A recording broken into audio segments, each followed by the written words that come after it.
One of the first aspects that we have to consider is that in the past, most of the shamans were somehow appointed by the community circle of elders or perhaps another shaman.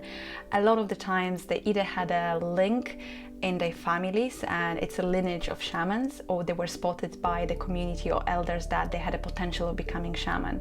But most of the times it can be different from culture to culture and community to community, but a lot of times there was some sort of test or initiation they had to pass. So they would have gone from journey of learnings, and before they would become a shamans there would be an initiation. Now that's great, but the problem is that with neo-shamans or modern shamans or people that are merging into shamanic practices, they have a slightly different reality, right? A lot of the times they have these wake-up calls late in the middle age and don't have that support system and group. So what that means is that we have to go and seek for learnings. We have to go and experience things, find mentors, find schools, find trainings. A lot of the times that means also we have to work on our own in solitude. But what's interesting is with certification that I guess that somehow creates a substitute of that validation. It's a little bit like you've been tested and verified, you've learned that certain things you needed to learn, and now you're ready, off you go.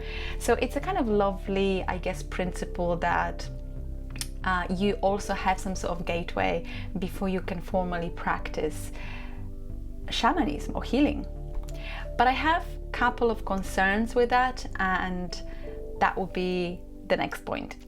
So what really worries me is formalizing shamanic healing as a path, because that would mean that we are very likely to give that power of verification to big bodies and institutions like government, certain educational monopolies, in terms of institutions, etc. It's basically where the money is, because once you formalize something and once people want it to become something, you basically can charge whatever you want to charge for them to have that privilege.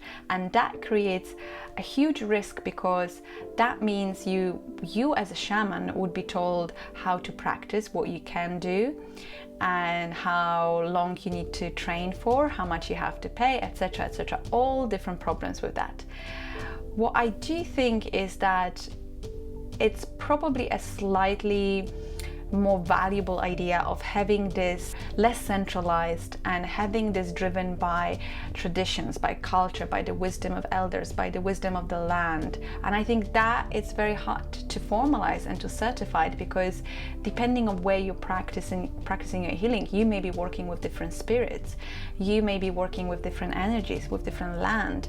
And how would you certify that? How would you put a one umbrella over everything? So I think that is a little problem I have, and as soon as you put a certification on something, it's a little bit like a drawback to the Western type of thinking and a little bit to what we've been doing in the last good few centuries anyway. So I think shamanism should be a bit of a contrast to that. So that could be a big problem with certification.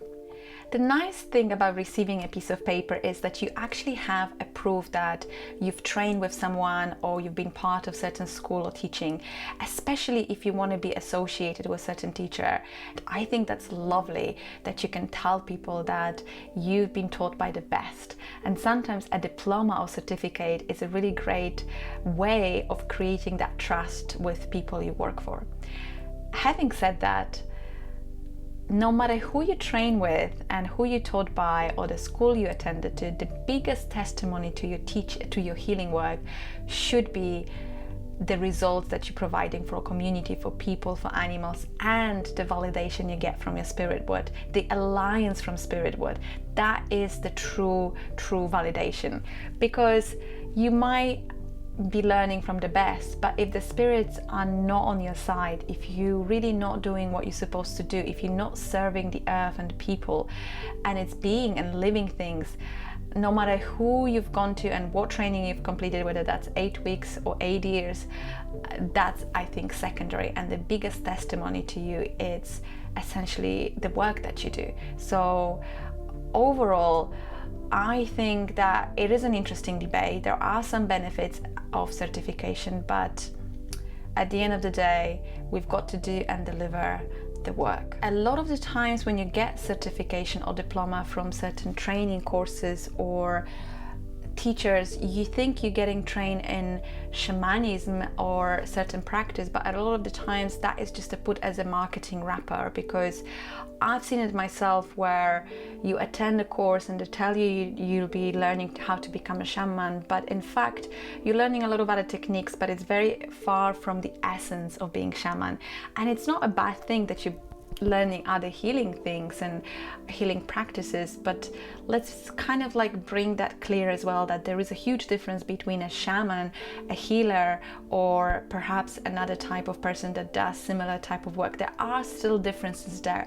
So when you are being certified in a certain area, we need to ensure that this is really what it says on the paper as well, and that creates obviously a whole range of problems.